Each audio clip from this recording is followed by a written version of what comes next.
Pusat akhirnya bergerak, bukan karena kebenaran, bukan karena keadilan, melainkan karena diam tidak lagi cukup untuk melindungi mereka. Dan ketika kekuasaan bergerak terbuka, darah bukan lagi pesan, ia menjadi bahasa resmi. Pagi belum sepenuhnya naik ketika perubahan itu terasa, bukan sebagai kejutan, melainkan sebagai sesuatu yang terlalu rapi untuk kebetulan. Cahaya pertama menyusup di antara atap-atap rendah dan jalur batu, tapi udara tidak membawa ketenangan. Ia membawa ketegangan yang disembunyikan dengan disiplin. Tidak ada suara keras, tidak ada seruan. Justru itulah yang membuatnya berbeda. Biasanya, perubahan besar selalu ditandai bunyi, jenderang, perintah, atau setidaknya langkah tergesa. Kali ini, tidak. Semua bergerak seolah telah berlatih dalam diam. Assalamualaikum warahmatullahi wabarakatuh. Salam untuk kalian yang masih setia mengikuti kisah ini. Semoga selalu sehat, pikirannya jernih, dan dijauhkan dari keputusan yang memaksa kita memilih antara keselamatan dan kebenaran. Subscribe agar tidak terputus di fase paling berbahaya. Like untuk mendukung channel ini. Dan tulis di komentar dari kota mana kalian menonton. Bagi kalian yang sudah subscribe channel ini, saya ucapkan banyak terima kasih. Dan saya doakan semoga kalian semua selalu dalam keadaan sehat, diluaskan rezekinya, dan bahagia selalu bersama keluarga tercinta. Bagi kalian yang mempunyai hutang, saya doakan semoga hutangnya segera dilunaskan. Mari kita mulai saja ceritanya. Jalur-jalur yang biasanya dilewati tanpa pertanyaan terasa lebih sempit. Bukan karena jumlah penjaga bertambah secara mencolok, melainkan karena posisi mereka berubah. Mereka berdiri di titik-titik yang tidak biasa, di pertemuan jalur kecil, di sudut-sudut yang selama ini dianggap tidak penting. Setiap orang yang lewat tidak dihentikan secara kasar, tidak pula diperiksa seperti tersangka. Mereka hanya diminta menjelaskan tujuan, dengan nada sopan, dengan senyum tipis. Namun pertanyaan itu diulang lebih dari sekali, seakan jawaban pertama tidak pernah cukup. Nama-nama diperiksa lebih lama dari biasanya, bukan dengan kecurigaan terbuka, melainkan dengan kehati-hatian yang terlalu terlatih untuk disebut spontan. Ada jeda kecil setiap kali nama disebutkan, jeda yang terlalu singkat untuk diprotes, namun cukup panjang untuk dirasakan. Seakan di balik jeda itu ada sesuatu yang ditimbang, bukan benar atau salah, melainkan apakah orang ini perlu diingat lebih lama hari ini. Di salah satu persimpangan kecil, seorang pencatat berhenti sedikit terlalu lama. Ia menunduk pada lembar yang sama, menggerakkan jari mengikuti baris-baris nama, lalu mengerenyit sejenak, bukan karena bingung, melainkan karena ada yang tidak cocok. Ia menghapus satu tanda waktu, menulis ulang dengan goresan lebih tipis. Bukan perubahan besar, hanya selisih yang nyaris tak berarti. Jalur yang seharusnya tercatat satu saat setelah matahari naik, ditulis seolah terjadi lebih awal. Orang-orang di sekitarnya tidak memperhatikan. Tak ada yang memprotes, tak ada yang bertanya. Namun dari jarak beberapa langkah, Wira Satya melihatnya. Bukan karena ia mencari, melainkan karena tubuhnya sudah terlalu lama hidup dari membaca kesalahan kecil. Ia tidak berhenti, tidak menoleh, tidak mencatat. Ia hanya menyimpan suatu hal di kepalanya. Jika pusat perlu menggeser waktu, berarti ada langkah yang ingin mereka samarkan. Orang-orang yang terbiasa bergerak bebas mulai menyesuaikan langkah. Mereka tidak berlari, mereka tidak berhenti, mereka hanya mengurangi tempo, menghindari tatapan, memilih jalur yang sedikit memutar. Naluri lama bekerja lebih cepat daripada pikiran. Ketika sistem menjadi terlalu tenang, lebih aman terlihat biasa. Namun justru karena itulah, pagi itu terasa ganjil. Terlalu banyak orang berusaha terlihat biasa pada waktu yang sama. Ini bukan pengamanan biasa, bukan pula kesiapsiagaan akibat ancaman luar. Tidak ada tanda-tanda penutupan besar, tidak ada pengungsian, tidak ada penguatan di gerbang utama. Semua terlihat seperti rutinitas yang sedikit dipoles. Namun siapapun yang cukup lama hidup di dalam sistem tahu, penataan orang selalu dimulai seperti ini, pelan, sunyi, dengan bahasa yang aman. Di ruang-ruang dalam, keputusan itu sudah turun sejak sebelum fajar. Tidak dalam bentuk perintah tunggal, melainkan rangkaian penyesuaian kecil yang saling mengunci. Satu jalur diperketat, satu daftar diperbaharui, satu kebiasaan diubah. Tidak ada satu titik yang bisa ditunjuk sebagai awal, dan itulah keunggulannya. Ketika semua orang sadar ada yang berubah, perubahan itu sudah terlalu luas untuk ditarik kembali. Ki Sempol berdiri di balik keputusan itu tanpa perlu menampakkan diri. Namanya tidak disebut dalam instruksi. Tanda tangannya tidak tercantum. Bahkan sebagian besar pelaksana tidak tahu siapa yang menggerakkan arah. Mereka hanya tahu apa yang harus dilakukan, bukan mengapa. Dan bagi Ki Sempol, itulah bentuk kendali paling bersih. Perintahnya tidak tertulis sebagai penangkapan. Kata itu terlalu tegas, terlalu mudah dipatahkan jika gagal. Tidak pula sebagai perburuan, karena kata itu menimbulkan bayangan kekerasan yang belum ingin ia buka sepenuhnya. Ia dikemas sebagai penertiban. Kata aman yang bisa dipakai untuk apa saja, dari mengatur ulang jalur hingga menghapus orang dari peta sosial tanpa suara. Penertiban tidak menuntut bukti, ia hanya menuntut kepatuhan. Buat terlihat wajar, katanya singkat kepada orang yang tepat pada waktu yang tepat. Tidak ada nada mengancam, tidak ada penekanan berlebihan. Justru ketenangan itulah yang membuat kalimat itu mengikat, karena di dalamnya tersimpan asumsi berbahaya. Jika tidak terlihat wajar, berarti ada yang salah denganmu. Lalu ia menambahkan satu kalimat lagi. Kalimat yang tidak dicatat, namun diingat semua orang yang mendengarnya. Dan jangan biarkan dia hilang. Kalimat kedua itulah yang membuat beberapa orang saling berpandangan. Bukan lama, tidak terbuka, hanya cukup untuk saling memahami bahwa aturan lama sedang diubah. Selama ini, hilang adalah solusi. Menghilang berarti selesai. Tidak ada pertanyaan lanjutan. Tidak ada konsekuensi lanjutan. Sistem menyukai akhir yang sunyi. Kini, pusat justru ingin wirasatya tetap terlihat. Bukan sebagai kehormatan, bukan sebagai pengakuan, melainkan sebagai titik uji. Selama wirasatya hidup dan terlihat, semua orang dipaksa mengambil posisi, secara sadar atau tidak. Ia menjadi penanda bergerak, garis hidup yang memotong rutinitas.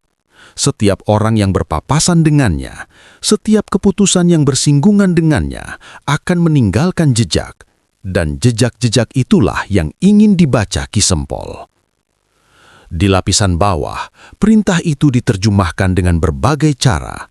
Ada yang menjadi terlalu patuh, menjaga jarak, melapor setiap gerak, memastikan wirasatya tidak pernah sendirian. Ada pula yang menjadi terlalu berhati-hati, tidak ingin namanya tercatat terlalu dekat dengan pusat perhatian.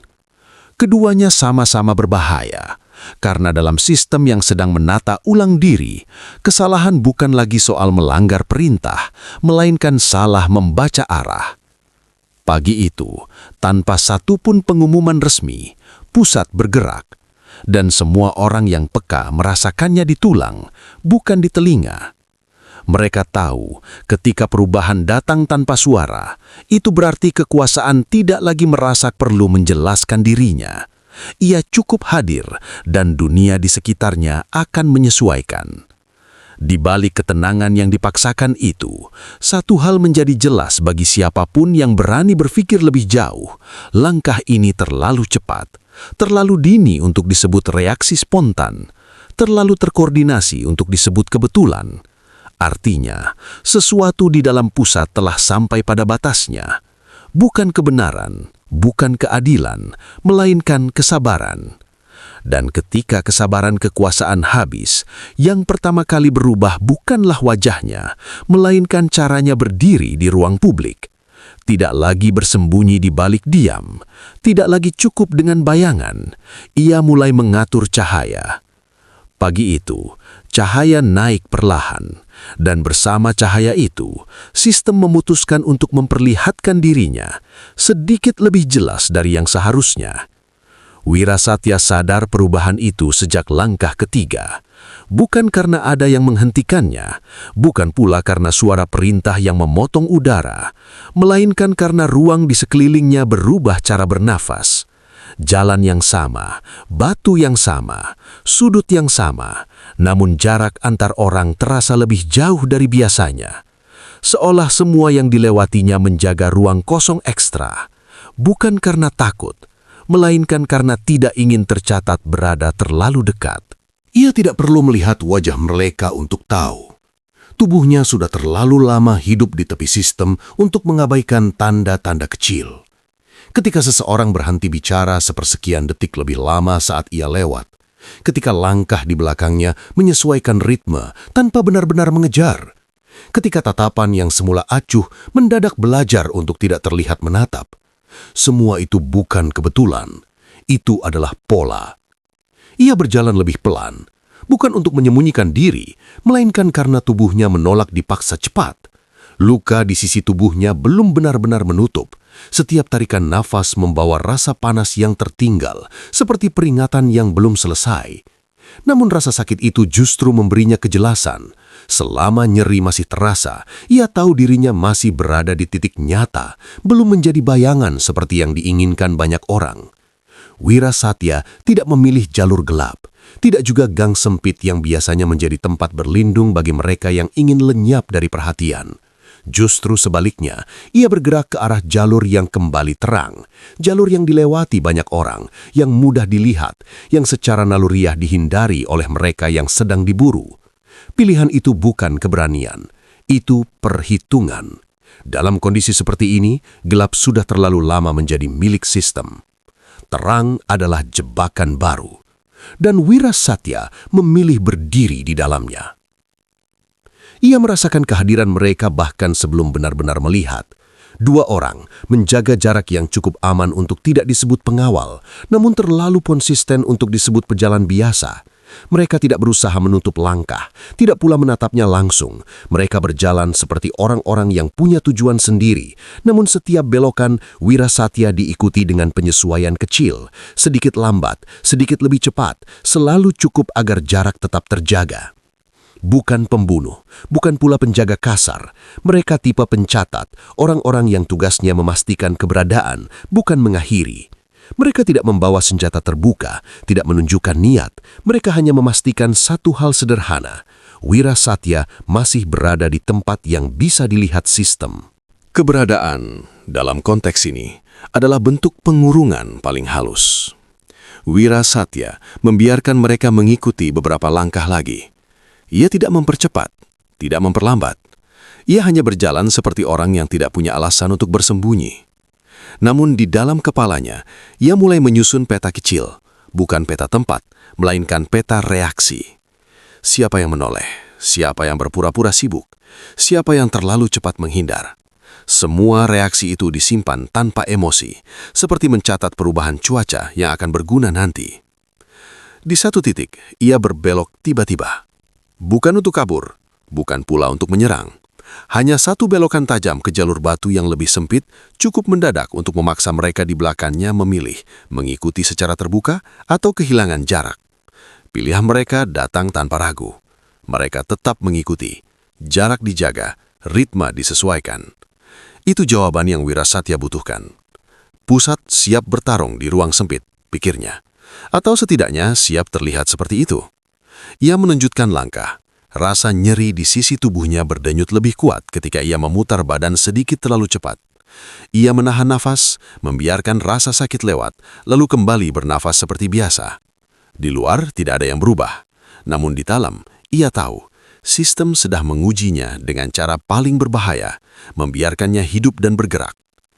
Ketika seseorang diburu, ada dua akhir yang biasanya disiapkan, tertangkap atau hilang. Wirasatya tidak ditawari keduanya. Ia dibiarkan berada di ruang antara, cukup dekat untuk diawasi, cukup bebas untuk membuat orang lain gelisah. Itu bukan kesalahan, itu strategi. Beberapa orang yang berpapasan dengannya mulai menunjukkan reaksi berbeda. Ada yang berpura-pura tidak mengenal. Ada yang terlalu cepat memberi hormat lalu menyesalinya setengah detik kemudian. Ada pula yang memilih jalur memutar, bukan karena takut pada Wirasatya, melainkan takut pada arti keberadaan Wirasatya hari ini. Dalam sistem yang sedang menata ulang diri, kedekatan adalah risiko. Wirasatya tidak membalas reaksi itu dengan apapun. Ia tidak menatap lebih lama, tidak menunjukkan emosi. Ia hanya berjalan, membawa tubuhnya yang terluka dengan ketenangan yang hampir salah tempat. Ketika ia berhenti sejenak untuk mengatur nafas, beberapa pasang mata berhenti bersamanya, bukan karena peduli, melainkan karena mencatat. Ia menyadari sesuatu yang lebih mengganggu daripada pengawasan itu sendiri. Tidak semua yang mengawasinya berada di pihak yang sama. Cara mereka berdiri berbeda, cara mereka menahan jarak berbeda. Ada yang terlalu disiplin, ada yang terlalu ragu. Perbedaan kecil itu menunjukkan satu hal yang jarang terlihat dari luar.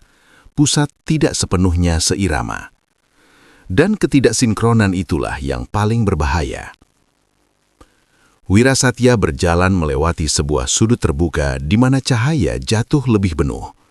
Di sana, ia berhenti sejenak, cukup lama untuk terlihat sebagai orang yang kelelahan, namun tidak cukup lama untuk menimbulkan kecurigaan. Ia meletakkan tangan di sisi tubuhnya, merasakan luka yang masih basah di balik balutan sederhana. Darah tidak terlihat, rasa sakit cukup. Ia tahu, selama ia berdiri di tempat terbuka seperti ini, ia memaksa sistem membuat keputusan terus-menerus. Membiarkannya di sini berarti mengakui keberadaannya. Mengusirnya berarti mengakui ketakutan. Menangkapnya berarti membuka sesuatu yang belum siap dibuka. Maka sistem memilih pilihan keempat, menunggu. Namun menunggu bukan keadaan netral. Menunggu adalah tekanan yang diarahkan ke dua sisi. Setiap detik Wirasatya terlihat, setiap langkahnya dicatat, setiap orang yang berpapasan dengannya dipaksa memilih sikap. Diam pun menjadi sikap, dan sikap-sikap kecil itu ketika dikumpulkan akan membentuk retakan. Wirasatya kembali melangkah. Dua orang di belakangnya tetap ada, tidak lebih dekat, tidak lebih jauh, seperti bayangan yang sengaja dibuat konsisten. Ia tidak lagi memedulikan mereka.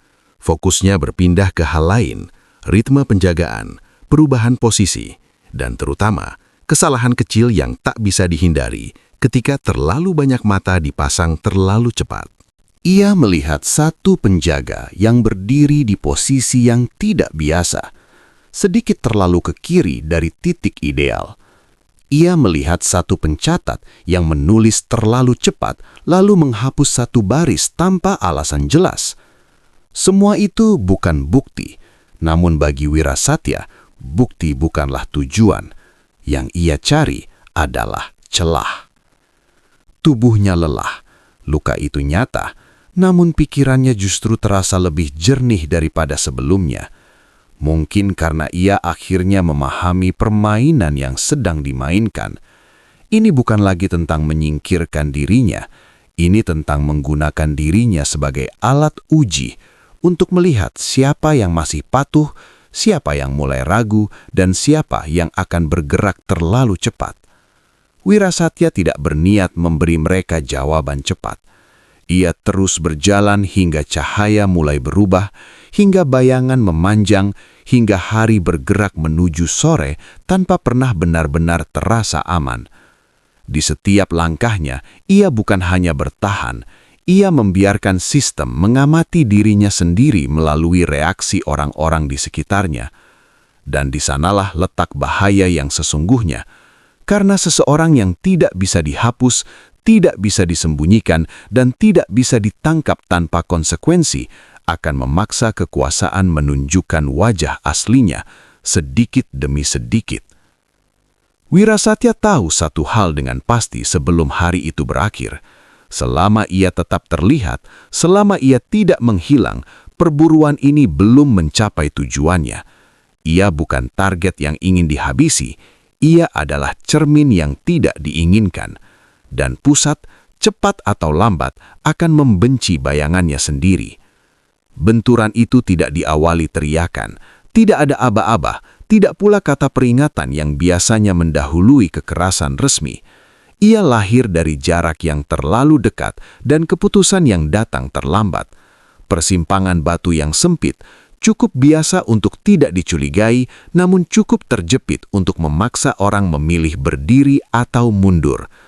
Tempat seperti itu tidak pernah dirancang untuk duel, dan justru karena itulah ia menjadi ruang yang sempurna bagi kekerasan yang ingin terlihat sebagai kebetulan. Wirasatya merasakannya bahkan sebelum melihat wajah mereka. Ada perubahan tekanan di udara, semacam keheningan pendek yang tidak wajar. Langkah di belakangnya berhenti terlalu serempak. Di depan, jalur menyempit oleh 3 sosok yang berdiri tidak sejajar. Bukan formasi resmi, bukan pula kerumunan acak. Mereka menutup ruang dengan cara orang-orang yang tahu persis seberapa lebar tubuh manusia membutuhkan celah untuk bergerak. Tidak ada senjata panjang, tidak ada atribut mencolok. Mereka berpakaian seperti orang-orang lain yang lalu lalang pagi itu. Namun posisi kaki mereka terlalu siap, tangan terlalu dekat ke tubuh. Wirasatya berhenti, bukan karena terkejut, melainkan karena jarak sudah habis. Salah satu dari mereka melangkah setengah langkah ke depan. Suaranya datar, hampir lelah. Cukup sampai di sini. Kalimat itu bukan ancaman. Ia terdengar seperti catatan administratif. Pernyataan bahwa sesuatu telah mencapai batas yang ditentukan oleh orang lain. Wirasatya mengangkat wajahnya perlahan. Nafasnya masih berat, luka di sisi tubuhnya berdenyut, namun matanya tenang. Terlalu tenang untuk orang yang seharusnya terpojok. Ia tersenyum tipis, bukan senyum mengejek, lebih seperti pengakuan kecil terhadap situasi yang akhirnya jujur. Kalau cukup, katanya pelan, kalian tidak bertiga. Kalimat itu tidak dimaksudkan untuk memancing, ia hanya menyebut fakta. Namun fakta seringkali lebih menyakitkan daripada hinaan. Salah satu dari mereka menggeram pendek, dan itulah satu-satunya tanda bahwa kesabaran sudah dilepas. Serangan datang tanpa aba-aba lanjutan, tidak terkoordinasi secara indah, namun cukup serempak untuk menutup ruang. Mereka tidak mencoba menangkap, tidak pula bernegosiasi. Gerak mereka tegas, diarahkan untuk menjatuhkan, cepat, keras, dan cukup brutal untuk membuat orang lain berpikir 2 kali sebelum mendekat. Wirasatya bergerak dengan sisa tenaganya. Tidak ada ruang untuk gerakan panjang atau teknik indah. Ia memecah jarak lebih dulu, menghantam tubuh terdekat dengan bahu dan berat badannya sendiri, mendorongnya ke dinding batu dengan suara benturan yang tumpul. Batu itu tidak memberi, tubuh manusia yang memberi. Yang kedua datang dari samping. Sebuah pukulan menghantam bahu Wirasatya, tepat di sisi yang sudah terluka. Nyeri menyambar seperti api yang disiram minyak. Pandangannya bergetar sesaat, kakinya hampir menyerah. Namun, hampir bukan jatuh. Ia bertahan dengan cara yang kasar, menjatuhkan diri setengah sadar, memutar tubuh dan menghantam balik tanpa ragu. Tidak ada niat melukai parah, tidak ada niat menahan diri, hanya dorongan untuk tetap berdiri.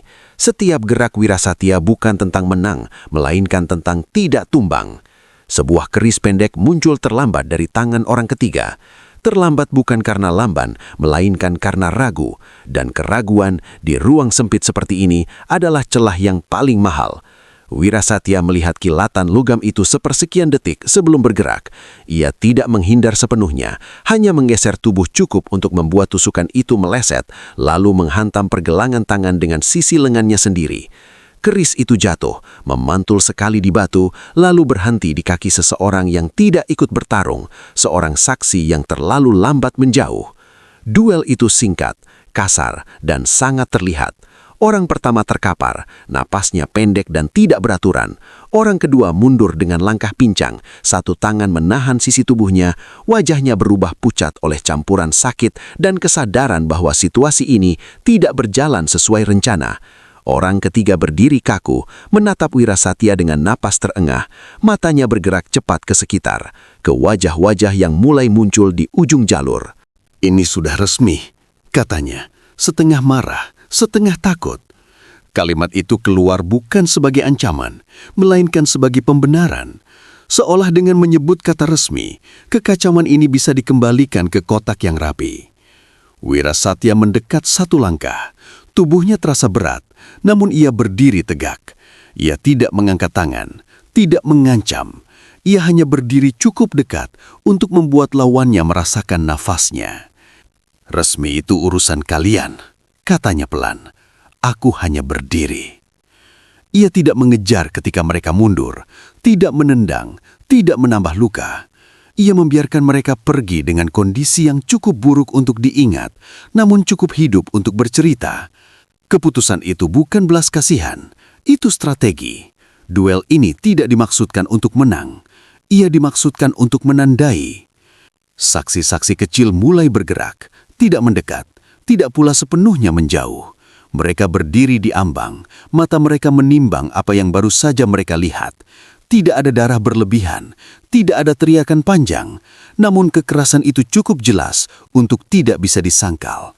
Terlalu banyak mata, terlalu dekat, terlalu nyata. Wirasatya merasakan getaran halus di tubuhnya, bukan dari luka, melainkan dari kesadaran bahwa garis telah dilangkahi. Setelah duel ini, tidak ada lagi ruang untuk pura-pura. Sistem telah memaksanya bertarung di ruang publik dan ia telah menjawab tanpa bersembunyi. Ia menarik nafas dalam-dalam, menahan rasa sakit yang kembali naik dari sisi tubuhnya. Setiap tarikan terasa seperti menggesek luka terbuka. Namun ia tetap berdiri beberapa detik lebih lama dari yang diperlukan. Cukup lama untuk memastikan semua yang melihat tahu satu hal sederhana. Ia tidak jatuh. Beberapa orang berbisik pelan, tidak jelas apa yang mereka katakan. Namun bisikan itu bukan tentang Wirasatya sebagai orang, itu tentang apa arti kejadian ini. Dan arti dalam sistem seperti ini selalu lebih berbahaya daripada kejadian itu sendiri. Di tempat lain, laporan mulai bergerak. Tidak lengkap, tidak rapi, versinya berbeda-beda. Ada yang menyebut perlawanan, ada yang menyebut kesalahpahaman, ada pula yang memilih kata yang lebih aman, benturan. Tidak ada satupun yang menyebut kegagalan secara terbuka, namun kegagalan itu terasa di sela-sela kata yang tidak sinkron. Ki Sempol mendengar kabar itu tidak lama kemudian, bukan dari satu sumber, dari beberapa, dan perbedaan kecil di antara laporan-laporan itulah yang membuat rahangnya mengeras, bukan karena marah, melainkan karena ini terjadi terlalu cepat. Duel kelima bukan sekadar benturan fisik, ia adalah retakan yang terlihat, terjadi di tempat yang salah, pada waktu yang salah, dengan saksi yang terlalu banyak. Dan yang paling berbahaya, Wirasatya tidak mencoba menutupinya. Ketika hari bergerak menuju siang, persimpangan batu itu kembali kosong. Tidak ada tanda perkelahian kecuali satu goresan di dinding dan keris pendek yang telah diambil kembali. Namun, ruang itu tidak lagi netral. Ia telah menjadi penanda, tempat di mana sistem gagal menjaga ketertiban tanpa memperlihatkan kekerasan. Wirasatya melanjutkan langkahnya dengan tubuh yang semakin berat, namun pikiran yang semakin tajam. Ia tahu setelah duel ini, permainan berubah. Ini bukan lagi tentang apakah ia akan ditangkap atau dihilangkan. Ini tentang bagaimana pusat menjelaskan kegagalannya sendiri. Dan disitulah, tanpa ia sadari sepenuhnya, duel kelima telah melakukan tugasnya. Bukan menjatuhkan lawan, melainkan memaksa kekuasaan menampakkan retaknya di depan umum. Kabar tentang duel kelima menyebar dengan cara yang tidak disukai sistem, tidak dalam satu jalur resmi, tidak dalam satu versi yang rapi, dan tidak dengan bahasa yang bisa dikendalikan. Ia bergerak seperti bisikan yang menolak diam, melompat dari satu mulut ke mulut lain, dari sudut jalur ke ruang-ruang kecil, tempat orang biasa bertukar kabar tanpa merasa sedang membuat sejarah. Tidak ada yang menyebutnya sebagai peristiwa besar, justru sebaliknya, ia disebut sebagai benturan kecil, keributan singkat, atau insiden pagi. Namun dari potongan-potongan itulah gambaran yang lebih berbahaya mulai terbentuk. Bukan karena bocor, melainkan karena terlalu banyak yang melihat. Saksi-saksi itu bukan orang penting. Mereka tidak memegang jabatan, tidak menulis laporan, tidak pula berada di lingkar keputusan. Namun jumlah mereka terlalu banyak untuk diabaikan, dan ingatan mereka terlalu segar untuk diseragamkan. Mereka melihat tubuh terhantam batu, mereka mendengar napas terengah, mereka menyaksikan bagaimana kekerasan itu berhenti tanpa penutupan yang rapi. Tidak ada yang bisa memerintahkan mereka untuk lupa, karena tidak ada satupun yang merasa telah melihat sesuatu yang dilarang. Dan justru itulah masalahnya. Di lapisan luar sistem, orang-orang mulai menyusun cerita mereka sendiri. Tidak dengan niat melawan, tidak pula dengan keberanian terbuka. Mereka hanya mencoba memahami apa yang baru saja terjadi. Dan dalam proses itu, mereka mulai mempertanyakan sesuatu yang selama ini diterima tanpa suara. Jika perburuan ini belum resmi, mengapa terjadi di ruang terbuka? Jika ini hanya penertiban, mengapa tubuh-tubuh jatuh? Pertanyaan-pertanyaan itu tidak diucapkan keras, namun ia berdiam di sela-sela percakapan, tumbuh di antara jeda. Di lingkar terdekat Kisempol, getaran itu terasa lebih tajam. Mereka menerima laporan-laporan yang datang tidak serempak. Versinya berbeda, urutannya tidak selalu cocok. Ada yang menekankan perlawanan, ada yang menyoroti ketidaksiapan, dan ada pula yang memilih bahasa paling aman, situasi tidak terkendali sesaat. Tidak ada satupun yang secara eksplisit menyebut kegagalan, namun bagi mereka yang terbiasa membaca laporan, kegagalan justru terasa di bagian yang dihaluskan. Tempatnya terlalu terbuka, kata seseorang pelan, bukan sebagai kritik, melainkan sebagai pengamatan. Yang lain mengangguk tanpa menatap langsung. Banyak mata.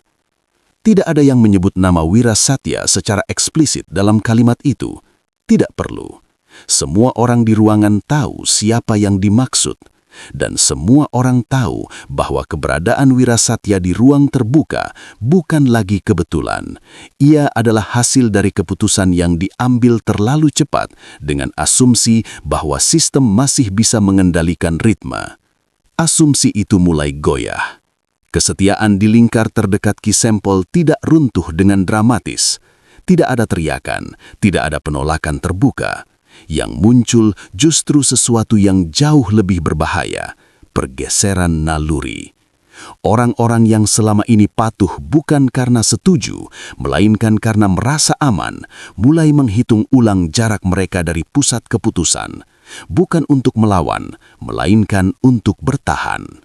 Karena pertanyaan yang kini beredar bukan lagi tentang benar atau salah, melainkan tentang siapa yang akan dipaksa maju berikutnya. Jika Wira Satya terus dibiarkan hidup dan terlihat, maka setiap orang di sekitarnya menjadi cermin. Setiap pengawal, pencatat, dan pelaksana lapangan berpotensi menjadi saksi dari benturan berikutnya.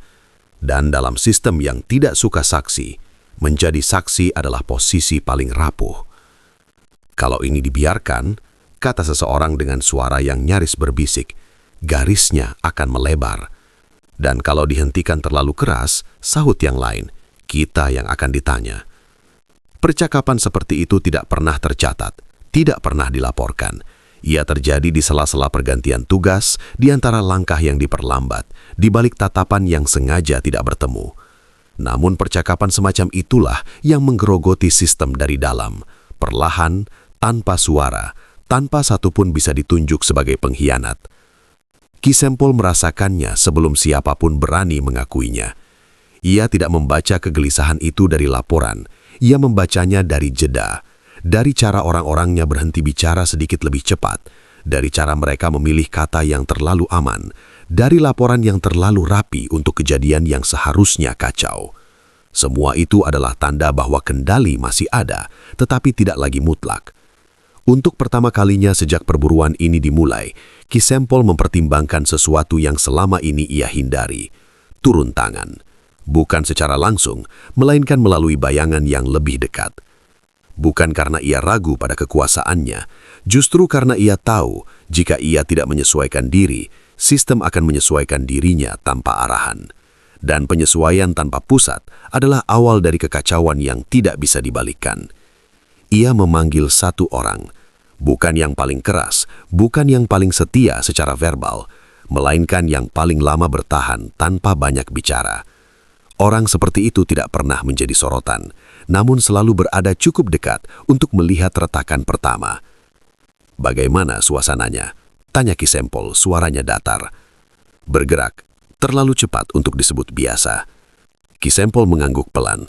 Siapa yang paling gelisah? Orang itu ragu sepersekian detik. Jeda yang tidak luput dari perhatian Kisempol. Bukan mereka yang di luar, katanya akhirnya, yang di dalam.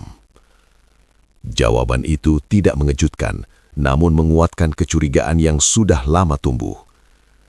Retakan selalu lahir dari dalam, bukan dari tepi.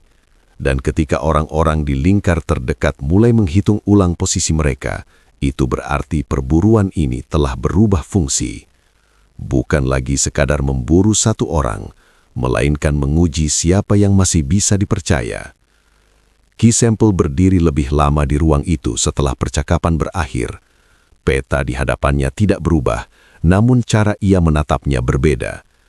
Titik-titik yang dulu dianggap aman, kini terasa terlalu dekat satu sama lain. Jalur yang selama ini jarang dipakai, kini justru tampak mencurigakan.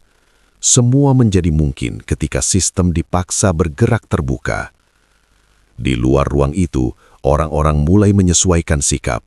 Ada yang mulai menarik diri dari tugas lapangan dengan alasan yang masuk akal. Ada yang memperlambat laporan bukan untuk menutup-nutupi, melainkan untuk menunggu arah.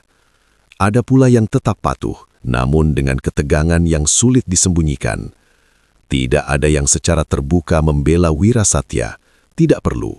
Cukup dengan tidak sepenuhnya memusuhi, mereka sudah mengubah keseimbangan. Dan keseimbangan dalam sistem seperti ini adalah segalanya. Ki Sempel akhirnya berbicara lagi kepada orang kepercayaannya, kali ini dengan nada yang sedikit berbeda, bukan lebih keras, melainkan lebih fokus. Kita tidak bisa membiarkan ini melebar, katanya. Ditutup? Tanya orang itu hati-hati. Diarahkan, jawab Ki Sempel, bukan ditutup. Satu kata itu, diarahkan, mengandung keputusan yang akan mempengaruhi banyak hal. Artinya, perburuan tidak dihentikan, tidak pula dipercepat secara kasar. Ia akan dipaksa bergerak melalui jalur-jalur tertentu, memaksa pihak-pihak yang ragu untuk memperlihatkan diri. Bukan sekarang, bukan dengan teriakan, melainkan dengan tekanan yang tepat. Namun bahkan saat keputusan itu diambil, Ki Sempel tahu satu hal yang tidak bisa dihindari. Sejak duel kelima, permainan tidak lagi sepenuhnya miliknya. Terlalu banyak mata, terlalu banyak ingatan, terlalu banyak kepentingan kecil yang kini saling bersinggungan. Di kejauhan, tanpa mengetahui percakapan itu secara detil, Wirasatya telah melakukan apa yang paling berbahaya bagi sistem. Ia memaksa lingkar terdekat Ki Sempel melihat satu sama lain dengan kecurigaan baru. Dan kecurigaan di antara orang-orang yang terbiasa patuh adalah benih yang sulit dimatikan. Malam akan datang, perintah baru akan turun, jalur akan dikunci lebih rapat, namun keretakan itu tidak akan tertutup oleh langkah-langkah resmi. Ia sudah terlanjur ada, halus, sunyi, dan bergerak dari dalam. Dan bagi Ki Sempel, itulah tanda bahwa perburuan ini tidak lagi sederhana. Bukan karena Wirasatya terlalu kuat, melainkan karena sistem mulai meragukan dirinya sendiri. Perintah itu turun hampir bersamaan, dan justru karena hampir itulah kekacauan menemukan celahnya. Tidak ada satu suara tunggal yang memimpin, tidak ada satu tangan yang benar-benar terlihat mengendalikan. Yang ada hanyalah dua arah yang ditarik terlalu kuat pada waktu yang terlalu dekat. Cukup dekat untuk saling bersinggungan, cukup jauh untuk tidak saling mengakui. Satu perintah mengalir melalui jalur yang selama ini dikenal sebagai jalur penertiban. Bahasanya rapi, dingin, dan terdengar sah. Amankan, pastikan hidup, hindari benturan terbuka. Kalimat-kalimat itu disusun dengan cermat agar bisa dibaca sebagai kehati-hatian, bukan keraguan.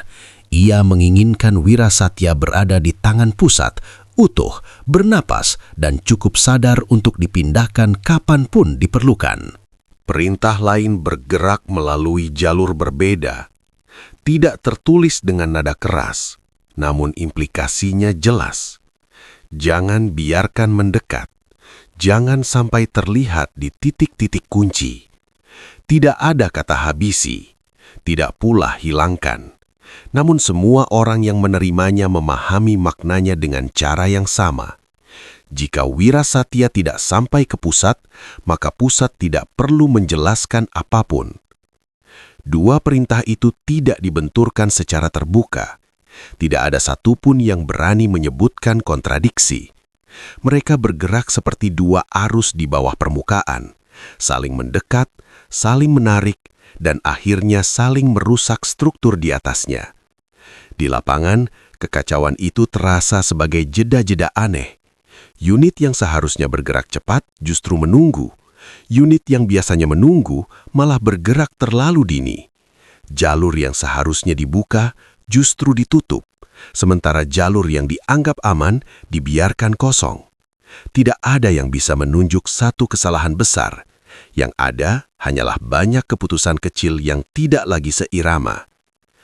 Pegang jarak, kata seseorang melalui pesan singkat yang disampaikan tanpa suara.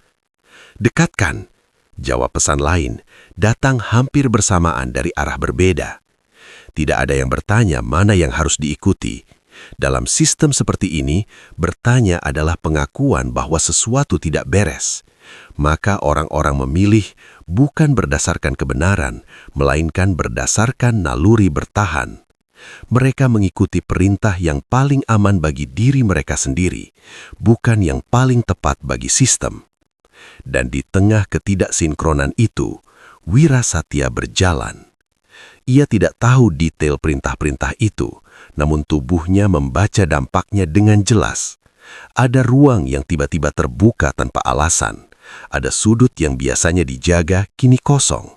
Ada langkah-langkah yang seharusnya mendekat justru tertahan. Semua itu bukan hadiah. Itu adalah tanda bahwa sistem sedang saling menarik dari dalam.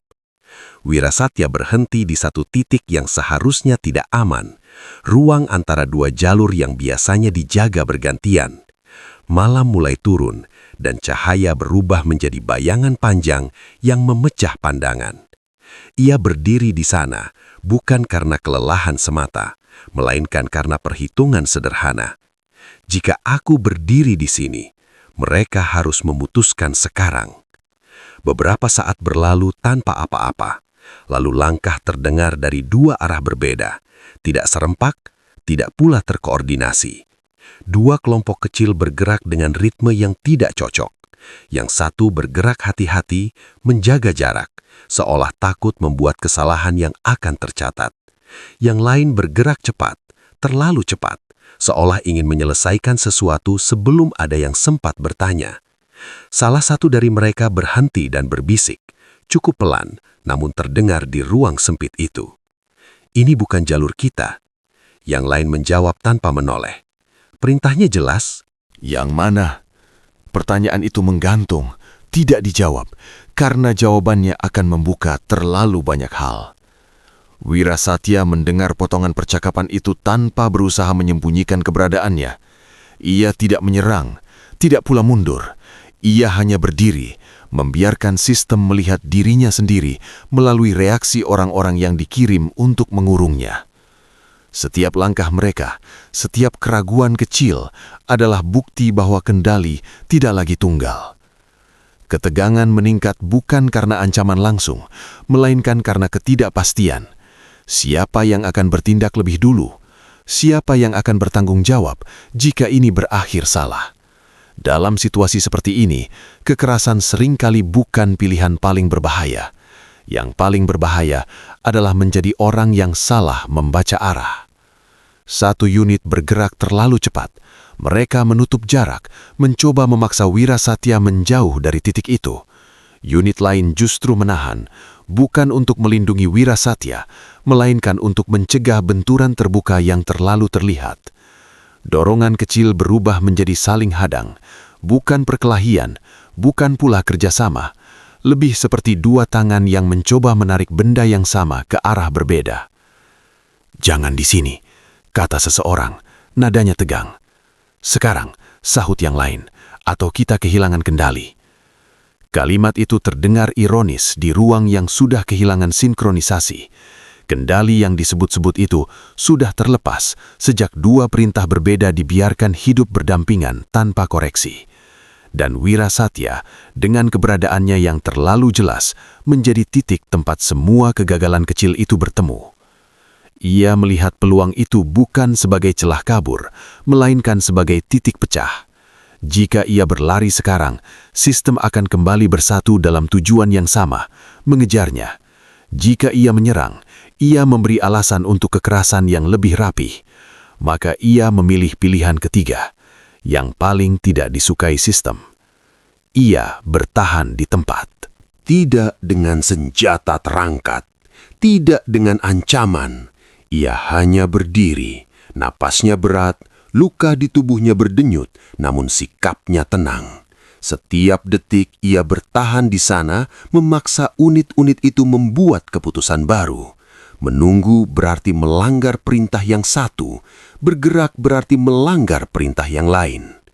Beberapa detik terasa lebih panjang dari benturan apapun. Wajah-wajah di sekelilingnya menunjukkan ketegangan yang sama.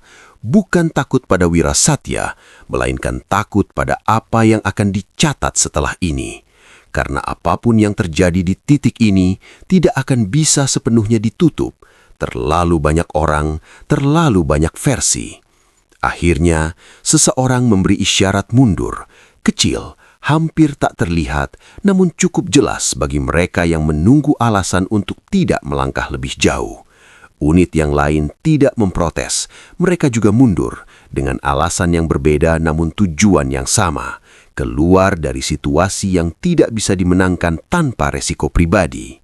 Wirasatya tidak bergerak sampai ruang di sekelilingnya kembali kosong, meski kosong itu terasa rapuh. Malam kini benar-benar turun, membawa ketenangan palsu yang hanya bisa bertahan sebentar. Di tempat lain, laporan tentang kejadian itu mulai disusun. Tidak ada yang menulis semuanya.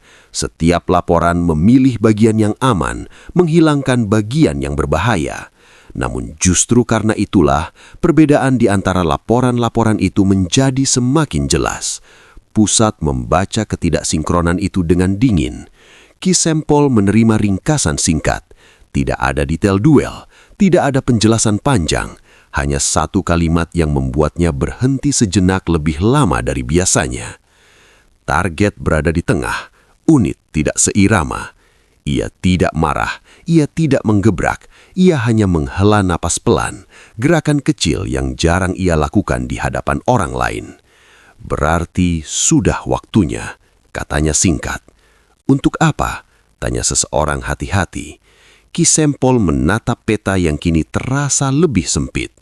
Untuk berhenti berpura-pura. Keputusan itu tidak diumumkan, tidak disebarkan secara terbuka.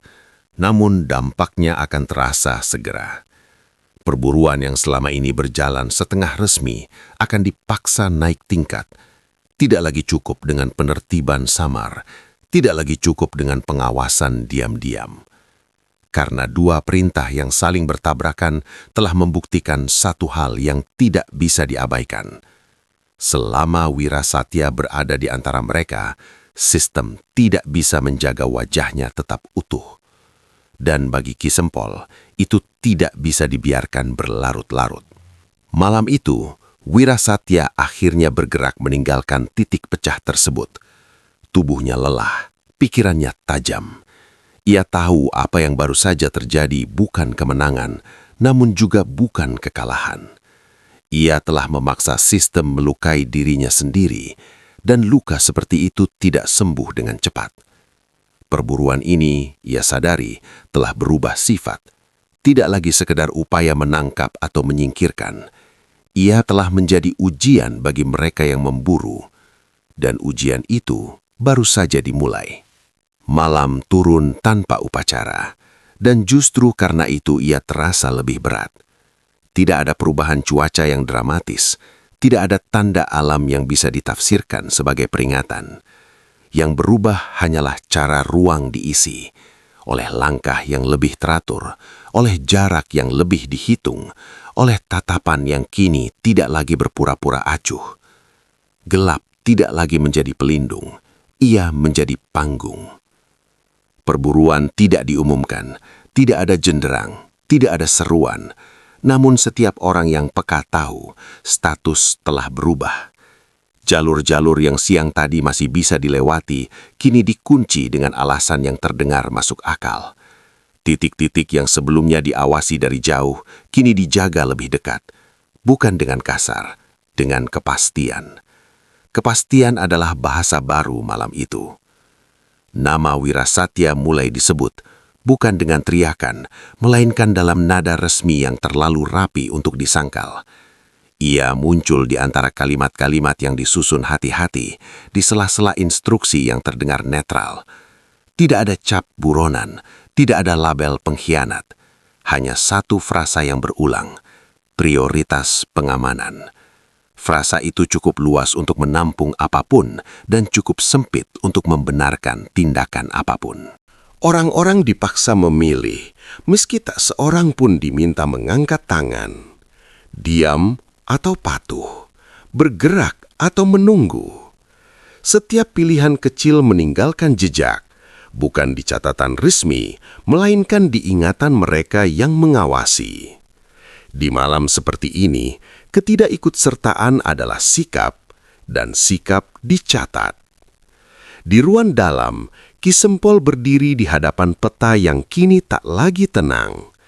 Titik-titik yang siang tadi tampak terpisah, kini terasa saling mendekat. Jalur-jalur yang dulu memberi jarak, kini tampak seperti jebakan berlapis. Ia tidak menyentuh peta itu, ia menatapnya seperti orang yang memahami bahwa benda mati pun bisa memantulkan kesalahan hidup. Mulai sekarang, katanya pelan, suaranya tidak naik, tidak menekan. Kita berhenti menunda. Seseorang di belakangnya bertanya dengan hati-hati. Batasnya? Ki Sempol tidak segera menjawab. Ia menunggu beberapa detik, cukup lama untuk memastikan semua yang hadir memahami bobot keheningan itu. Batasnya, katanya akhirnya, adalah terlihat. Tidak ada yang meminta penjelasan. Mereka tahu apa artinya. Perburuan tidak lagi disamarkan sebagai penertiban rutin. Ia akan dijalankan terbuka, cukup terbuka untuk memaksa reaksi, cukup tertutup untuk menjaga kendali. Darah bukan lagi pesan, ia menjadi bahasa resmi, bukan untuk menakut-nakuti, melainkan untuk menegaskan bahwa waktu telah dipercepat. Perintah menyebar lebih rapi daripada sebelumnya, tidak lagi tumpang tindih, tidak lagi membiarkan dua tafsir hidup berdampingan. Unit-unit ditempatkan dengan jarak yang dihitung ulang. Jalur-jalur ditetapkan sebagai aman atau ditutup, tanpa ruang abu-abu. Setiap orang tahu perannya, dan yang lebih penting, tahu konsekuensinya jika salah membaca. Namun rapi tidak selalu berarti utuh. Retakan dari siang tadi belum tertutup. Ia hanya dipaksa menahan nafas. Di tempat lain, Wirasatya mengatur nafasnya di bawah cahaya yang tidak lagi ramah. Tubuhnya masih membawa sisa-sisa duel, nyeri yang tidak sepenuhnya surut. Setiap tarikan terasa seperti menggeser ingatan yang belum selesai. Ia tidak mencari tempat sembunyi. Ia memilih bergerak di tepi terang. Cukup dekat untuk terlihat, cukup jauh untuk tidak dikepung seketika. Ia merasakan perubahan itu tanpa perlu melihat wajah siapapun. Ritme langkah di kejauhan lebih serempak. Bayangan tidak lagi ragu-ragu. Ada kepastian baru di udara. Kepastian yang biasanya mendahului kekerasan yang dibenarkan. Wirasatya berhenti sejenak, menempelkan telapak tangannya ke sisi tubuhnya, merasakan denyut yang masih setia mengingatkan bahwa ia belum aman. Ia tersenyum tipis, bukan karena senang, melainkan karena kejelasan akhirnya datang. Selama ini, ia berada di ruang antara, terlalu terlihat untuk dihapus, terlalu bergerak untuk ditangkap. Kini, ruang itu menyempit, dan penyempitan bagi Wirasatya selalu berarti satu hal. Sistem dipaksa memperlihatkan wajahnya. Langkah-langkah terdengar di kejauhan, teratur, tidak tergesa. Bukan pengejaran panik, ini pengurungan. Wirasatya bergerak, memilih jalur yang memaksa mereka membagi perhatian. Ia tidak berlari, Ia berjalan dengan napas yang diatur, dengan kepala yang jernih. Setiap sudut dibaca bukan sebagai ancaman, melainkan sebagai kemungkinan. Di satu titik, ia berhenti lagi. Cukup lama untuk memastikan ia masih diingat. Ia tahu, selama ia tetap terlihat, perburuan ini belum selesai. Dan selama perburuan belum selesai, retakan di dalam akan terus bekerja. Di ruang dalam, Ki Sempol menerima laporan-laporan awal. Kali ini, bahasanya seragam. Terlalu seragam. Ia membaca di antara baris yang rapi itu dan menemukan apa yang ia cari. Tidak ada lagi kebingungan terbuka, tetapi ketegangan tetap ada. Ketegangan seperti itu tidak hilang dengan perintah. Ia hanya berpindah tempat. Biarkan dia bergerak, kata Ki Sempol singkat. Sejauh mana? Tanya seseorang. Sejauh ia membuat kita terlihat, jawabnya. Setelah itu, tutup. Perintah itu dingin, presisi, dan berbahaya. Ia tidak menuntut hasil cepat, ia menuntut posisi. Setiap langkah Wirasatya akan menjadi ujian, bagi yang mengejar, bagi yang mencatat, bagi yang memilih diam.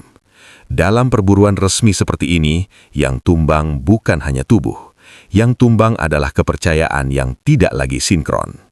Malam semakin dalam, jalur-jalur terkunci, pintu-pintu yang biasanya terbuka kini dijaga dengan alasan sederhana. Orang-orang yang berada di antara lingkar kekuasaan mulai merasakan tekanan itu di pilihan paling kecil. Kemana melangkah? Kepada siapa melapor? Kata apa yang aman dipakai?